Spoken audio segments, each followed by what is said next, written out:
Maneco 64, home of alternative economics and contrarian views. This interview is being recorded on Friday, January 31st, 2020. Today, I'm pleased to have Dan Oliver of Myrmikan Capital, LLC. We're going to talk about an essay he wrote for Myrmikan Research on January 14th entitled Gold Past 10,000. So Dan, nice to have you. Could you please tell our viewers a bit more about yourself? And thank you again for giving us the opportunity to hear from you. Sure. I was mugged by reality in 2008. I was one of those folks who agreed with Warren Buffett that gold was useless in a high-tech economy. Who needs it? We have central bankers, all that jazz. And of course, 2008 proved all that to be nonsense. And what I did was I found myself with 12 or 18 months with no gainful employment.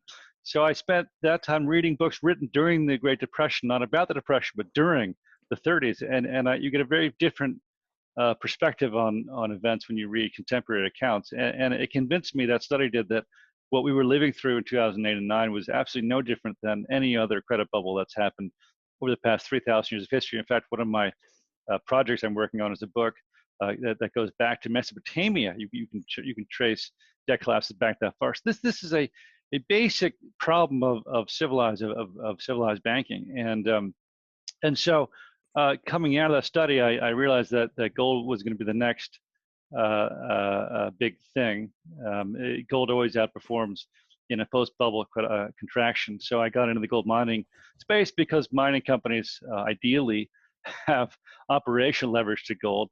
The more I learned about mining, the more I realized that there are more pitfalls than not in the space. But theoretically, they do, and if you can navigate the problems, you can capture that upside. And so I've been involved in the gold markets and the gold mining markets, and really credit bubble commentary. I don't think of myself as a gold investor so much as a credit bubble guy, because gold, it's just, as its detractors are correct, doesn't do anything. It's what happens around it that's important, and that's why it's made such good money. I mean, I like the analogy George Gilder uses, that there's a difference between the signal and the thing the signal's going through, and the way he thinks of it is, in terms of technology, a copper wire is very volatile, and so you get a lot of noise, and so you can only fit so much information down it. A fiber optic cable is entirely stable, and because there's a little noise in it, you can squish a lot of information down that fiber optic cable. And gold's the same thing. Gold just sits there. It's a very it doesn't move at all, so it can contain a lot of information inside of it. When you have money that changes all the time, it makes prices uncertain, and it makes planning uncertain, and it's a very detrimental thing. So I write a monthly letter for my followers, and as I'm writing a book, I'm involved in the space in those ways. Yeah, it's interesting that at the end of your essay, you say the money to push gold over $10,000 an ounce has already been printed. So I've found that really interesting. The other thing I would say, you said that gold doesn't do anything, and that's true. And that's why it's money, because it's not consumed. And we've got the stock to flow ratio, I think, is 84 to 1. So it's never consumed. Probably a lot higher than that. That's what the official numbers are. My guess is even higher than that, but you're right. Exactly. So Dan, could you go through the essay a little bit? One of the things I found very interesting is that you look at liquidity, why gold is the most liquid monetary asset. You look at the Bank of Amsterdam, the Federal Reserve, how it actually started out and how its mission was to provide liquidity, and how that changed with the Keynesians coming under control in the 40s. And maybe tell the viewers where you see the gold price going. Of course, it's not going to happen overnight. People have to be patient about this. Sure, I'll take just quickly. I mean, the essay speaks for itself. But basically, I follow the Austrian School of Economics, which was founded by Karl Menger. And Menger's ideas differ slightly from his followers, as most famous being obviously Ludwig von Mises and then Hayek. But what Menger did was he developed a theory of money and it is somewhat incredible, but there hadn't really been a comprehensive view on that. Everyone had known that gold and silver had been money for thousands of years, but no one really knew why. And what Menger came up with was that all trade is really barter, and this is just Say's law, right? You produce something and you use the fruits of that production to go trade it with somebody else. And we all have or have read about the model of a barter economy where you build something and trade it with someone else. And the sophisticates push back and say, well, that never really existed. When you look at primitive economies, they didn't really barter. There was no barter. Everyone did everything themselves. That's why they were poor, because there was no division of labor. And that's true. On the other hand, whenever you look at a complex economy, what you see is that division of labor requires trade. And what Menger figured out was how would economies decide on what items to use to reference trade in, and his idea is pretty simple, which is they use one that has the least cost. I mean, it seems like an obvious thing, but so then you ask yourself, well, what commodities have the least cost for trading? And the answer is metals. And what I like to do sometimes, I can't remember if I did in the essay or not, was compare diamonds to gold. Diamonds, each diamond is entirely different, whereas gold metals are all exactly the same. A diamond, you need a gemologist, or you have to be an expert to know what it is. And gold, you don't. It's very obvious what it is because of its density. A diamond, even if you know what it is, those four elements, what were the four C's, how they combine to produce a price is difficult to fathom. Again, there's no issue with that in gold. So when you have a bunch of gold, you pretty much know where you stand. You can go on the internet and know exactly what the price is. And this has been true for all of history. So that's why the market chose gold and silver before gold to be money. It wasn't anyone deciding. It wasn't a decision. It was an emergent property of trade. And the issue with gold being money was, how much of it do you have? And that's where the coin came out of. And Aristotle talks about this. This is way back to monetary history. And the idea is that the temple or the government would mint a certain coin, put a mark on it. This is what Aristotle writes. And that way it would save you the trouble of weighing it. You'd know how much gold or silver or electrum was in that coin. And that was a pretty good improvement over the nugget, because it was more liquid. It was cheaper to trade because you didn't have to weigh it each time. But the issue is that every little prince wants to mint his own coin, and then everybody's clipping this thing. So what people would do is they would take a little pair of scissors and slice a tiny little sliver off their coin and keep it, and the coin a little lighter. And it was so little you wouldn't really notice. But then, of course, the problem was that then you've got coins, certainly in the market, that have different amounts of gold in them. Now, interestingly, this isn't really a problem unless you have legal tender laws, because the market is perfectly capable of saying, hey, I don't want that coin. It's missing part of its gold. But if the government has said, hey, this coin as a coin is worth X amount, for example, in taxes or paying your debts back, well, then everybody wants to spend the cheap coins and clip them and sweat them and put in a bag, and you shake the bag and little bits come off. So by the time you get to the Middle Ages, racing through a couple thousand years of monetary history, you get to the Middle Ages, you had in Amsterdam, I've read, there were over 1,000 different kinds of coins circulating, and each coin was slightly different. And so when you went to market to buy grain or whatever you're buying, you would weigh the thing you're buying. You'd also have to weigh your coins you're paying it with to figure out how much gold or silver was in them. And so the Bank of Amsterdam was chartered to fix that problem. What you would do is you go to the bank, and they would look at your coins, these experts, they'd assay them and weigh them and say, okay, you have this much metal on deposit with us, and they would give you a paper representation of that. It was checkbook money. And you go to the market now with those checkbooks and say, hey, you don't need to trust me that the gold is there. You're trusting the bank, and the bank was known to be trustworthy. And so here's paper backed by that. So it really wasn't that paper had supplanted gold. It was that gold had become more liquid, from a nugget to a coin to now a paper representation of it, which in a way was a perfect manifestation of an amount of gold. And so merchants obviously greatly preferred that checkbook paper money to the gold money. And again, to squish the next couple hundred years into a couple of sentences, the banks would eventually figure out that no one ever came and got the gold, because the paper was more liquid than the gold. And in fact, the Bank of Amsterdam, which was held up as this model proprietary very early on, began lending paper to favorite clients. In other words, they started issuing receipts to gold without gold backing them. They'd be backed by collateral or by tax collateral by the city, or in the case of the Dutch East India Company, some of its assets. And this worked out really well for the bank, because they got to charge interest on these new issuance of paper with no extra collateral. So, which was wonderful. The problem is it's so wonderful they kept doing more and more of it until there's so much paper outstanding that all of a sudden now you get a mismatch between the amount of paper outstanding amount of gold in the bank.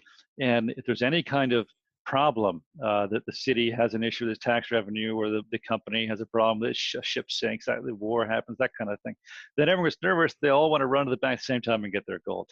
And that, or a similar thing to that, is basically what happened in the Great Depression when the U.S. bank system went down. You had a very similar situation where you had gold-based banking, you had banks issuing liabilities, not paper money, but deposits and loans against a certain amount of collateral to fund all kinds of crazy things in the real estate markets and the business markets, all the rest of it.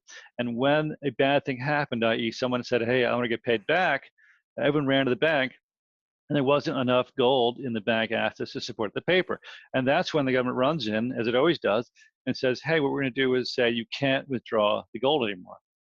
You're stuck with this paper. And it has some backing. It has the gold that's there, and also has the collateral's not worthless, it's just worth less. And so people get stuck with a currency that's being diluted because it no longer stands for what it used to stand for. Yeah, it's and like so, a devaluation of the currency. Yeah, exactly. Right? Yeah. And so that's more or less the monetary history that we live with. And now, once you don't have a convertible currency, the banks and the central bank can do what they want to do.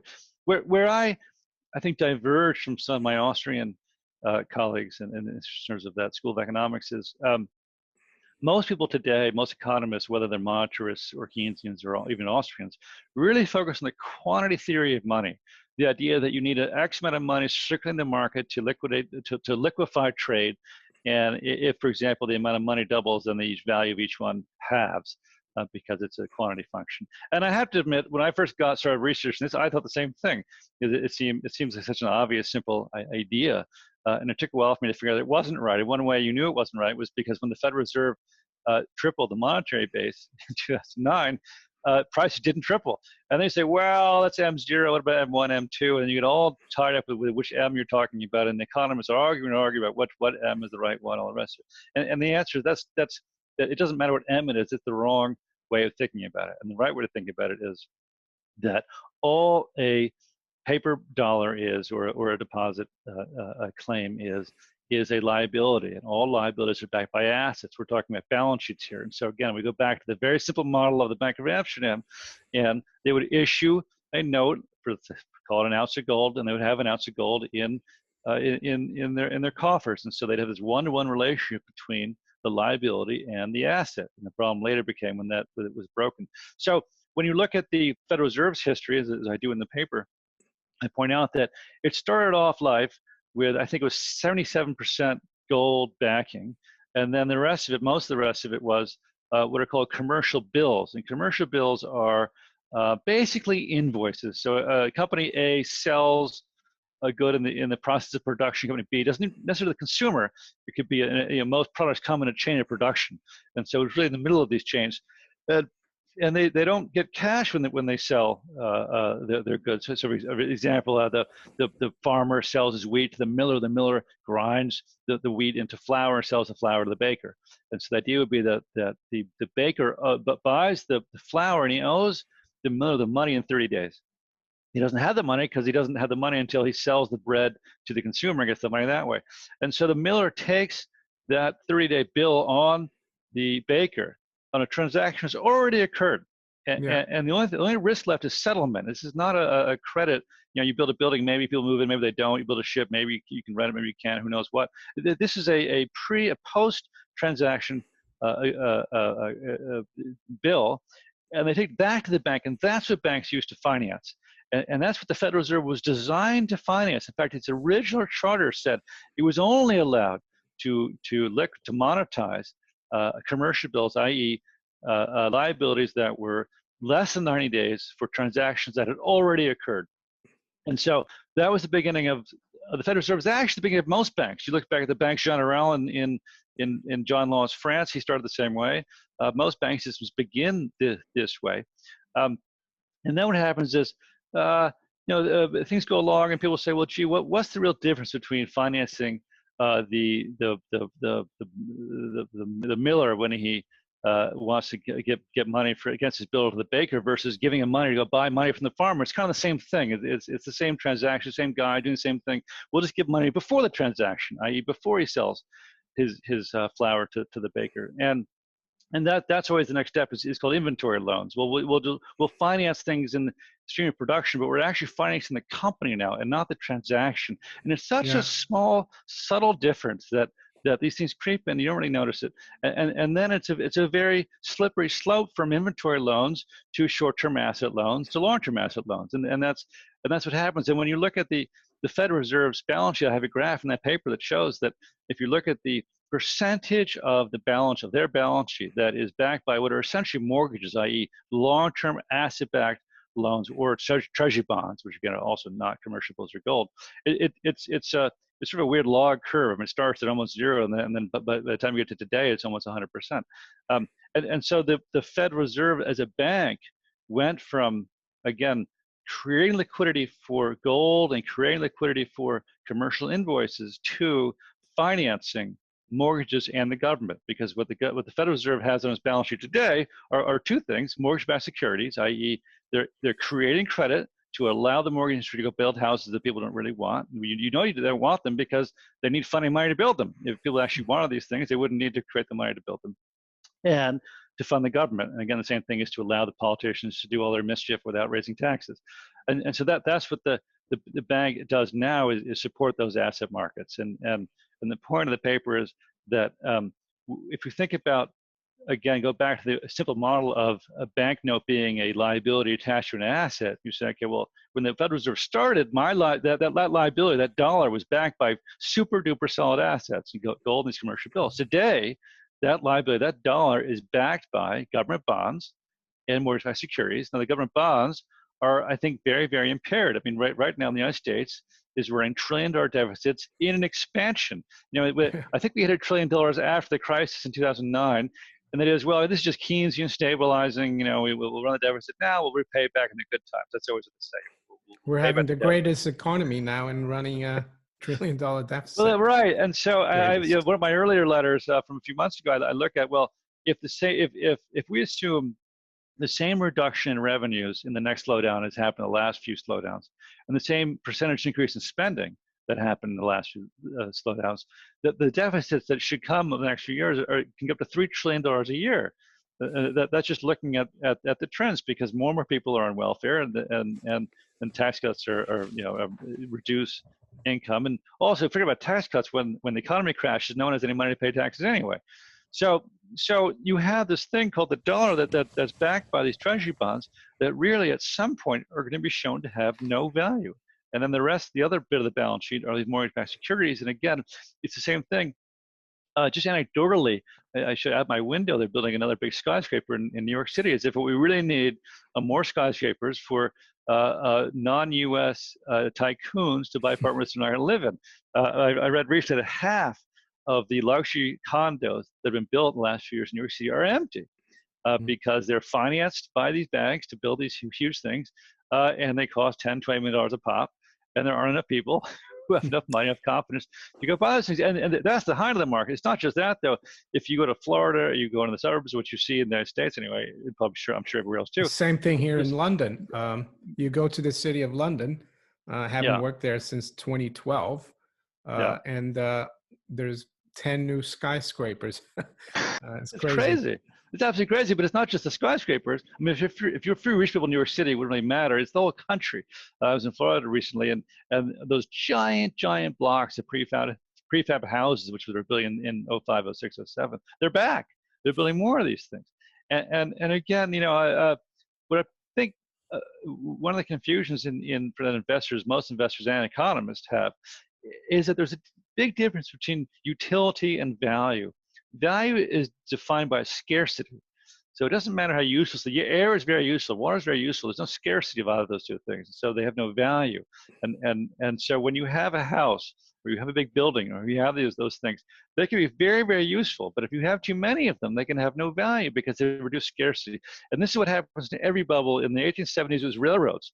They would build 3 railroads in Nebraska because no one lived there. And the railroads are super duper useful. You can move things across the land somewhere, but they had no value because there's no scarcity, because no one wanted to go there, and you should do 3 of these things.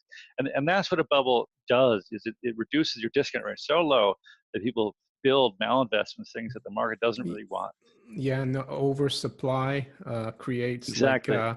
competition. It cuts to you into the profit margins, and then the bubble bursts, right? That's how it works. That's how, and every bubble that the world's ever had is overcapacity, leads to falling cash flows, and then the malinvestments liquidate. They can't spend the money on the debt they borrowed, and the bank blows up. And then in the old days, everyone went bankrupt.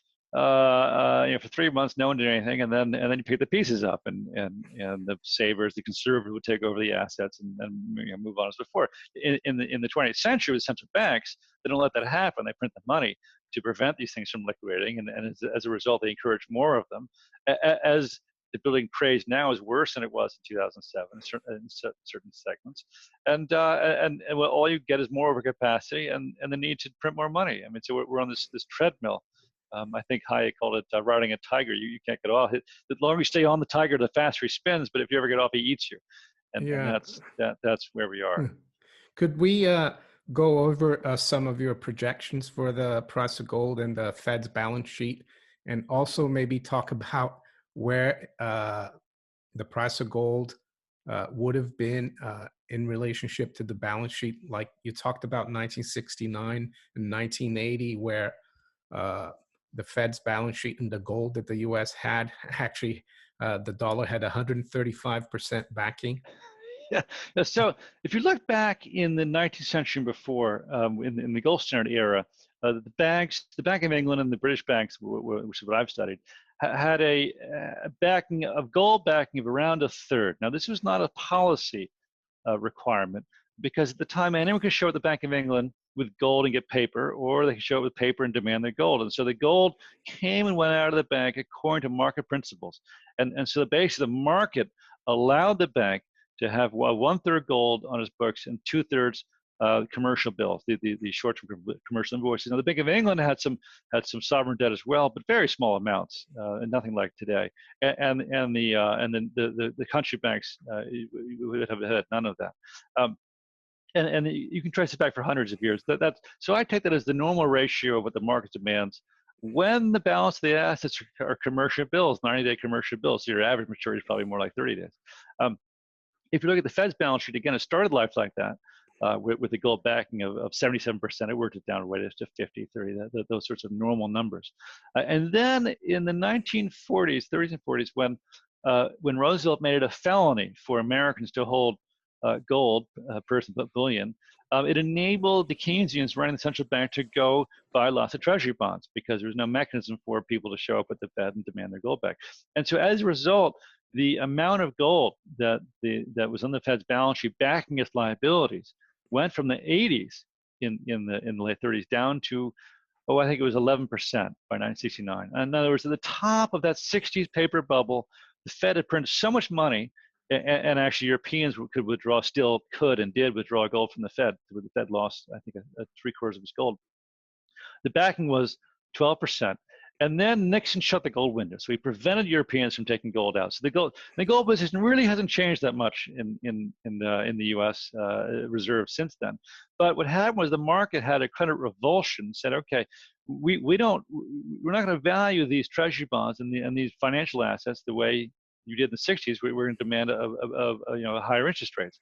And so as rates went up and inflation went up, the gold backing of the dollar went up to 100 and then 135% for 1980. That was the peak. In other words, the price of gold rose to a position where the gold on the Fed's balance sheet backed its liabilities by 100%, and then it kept going, which I think is, that was a bubble that lasted for a few hours. That wasn't an equilibrium price, obviously. January 1980, right? January 21st, I think it was, 1980, exactly. Yeah. And then so that cleared the system, because all of a sudden, really the U.S. is back on a gold standard. We don't think of it that way because no one talked about it, but the reality is that every dollar that the Fed had on issue was backed 100% by the gold on its balance sheet. And then, of course, the economists who after that called themselves monetarists and Keynesians, but basically the same thing in terms of central bank policy, exactly the same thing. Same thing. They started buying treasury bonds and creating a new bubble. And remember, the Fed doesn't really create bubbles. What the Fed does is it creates reserves to the commercial banks, and the banks then go create the bubbles. And the Fed's job is it backs up the banks. And so again, you look at that ratio, and it increased from 100% or over 100% in 1980 back to, I think it hit 6% when gold was at the bottom at $1,000 a couple of years ago. So it's the way I look at the world. Gold was trading at half the price it was in 1969 at the top of that bubble. So that is a really, really fantastic time to buy gold, because what you know is, I mean, again, it's hard to say exactly when, but for sure, the treasury bonds on the Fed's balance sheet are going to devalue. The mortgage-backed securities are going to devalue, right? And so the way the market stages run the Fed today is it revalues the gold. Now, in the old days, you literally, in central banks, again, as I said, you could show it the central bank, as they did in the 30s in Austrian, Germany, England, and say, here's my paper, give me my gold. You can't do it anymore, but you can go to the coin shop and say, here's my paper, give me the gold. And that boosts the price, and then that balances the balance sheet. Now, I've gotten some pushback from some people who point out, get in the weeds this thing, including Jim Rickards, and they say, well, the Fed actually doesn't own any gold. It lists 8,300 tons of gold on its balance sheet at $42 an ounce, which was the last official price in 1975. But what they actually are gold certificates. The Treasury took the Fed's gold back under the Roosevelt days. And so the Fed has the certificate represented by the Treasury Department gold. And so no one's quite sure. And if you ask the Treasury Department guys, as Ron Paul does, well, do you have the gold? They say, no, it's the Fed's gold. So no one can agree on whose gold it is. My assumption is in this analysis that gold is on call from the Federal Reserve, from the government, to back U.S. money. That whatever government agency has it, that it's there inside the government to back the government's money. And so I unify those two balance sheets. Yeah. It's certainly possible, if Rickards is right and these other people, that if the Fed doesn't have any gold, well, then it really has no anchor. And then it really there's no limit of how low the dollar can go. Yeah, and how high gold can go, I guess. Yeah. So if you look at those ratios I mentioned before, and you said, okay, well, where does gold have to be for the gold position right now to back a third of the Fed's liabilities? I can't remember the number. That moves a lot of time, but I think it's around $8,000 an ounce, and the equivalent to the 1980 highs for $25,000 an ounce. And that's, again, not an equilibrium price, but that's how crazy it can get. And I guess the point is that if there really isn't gold, if Larry Summer stole it all, or if the Fed says, hey, we're not giving it to the Fed, or something happens like that, well then the gold nominal price can go a lot higher than that. But really, I mean, again, the idea, the essential idea here is don't look at the number of dollars that the Fed has issued. That's not really important. What's important is what backs those dollars. What's the asset backing of those things? And again, any rational analysis that will tell you that the assets backing those dollars is very, very impaired, and that makes it a very, very dangerous thing to own. Yeah, I guess some people would say, why gold? But I would say that for thousands of years, it's been the ultimate store of value, the ultimate yardstick, and central banks around the world and treasuries still hold thousands of tons of it.